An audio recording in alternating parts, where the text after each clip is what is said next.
Congolais na ye lisusu tokomi na demi-finale suka na makambo tozopusana malembe na malembe. RDC mboka banil Congolais bosanaka trop tango to gagné na Guinée Congolais zo kanisa to gagné kaka non na mita to salaki nil. Donc nil n'est prophète, c'est lui. Nil les ont continué kaka. Alors to komi na demi-finale contre Côte d'Ivoire.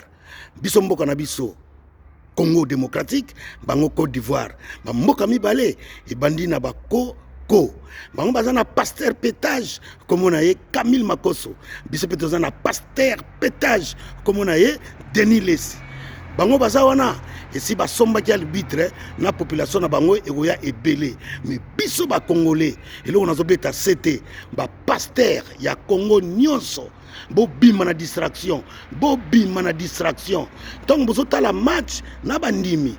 Monguna Satan azomeka bana na Nzambe azomeka bana na Congo mutako sambela bango azozalate po bino ba pasteur bozota la match yango biso bandi mythologie bino pe ba pasteur bobi mana distraction mercredi consigneza moko bana Congo mutu nyonso mercredi hazwe loko ebani na ko par exemple cocombre kombo koba kokoti donc eloko nyonso ebani na ko simba yango nde elonga na biso mukolo wana Côte d'Ivoire koyeba biso abona sali tander RDC eloka makasi nani andimaki tokena mango na banil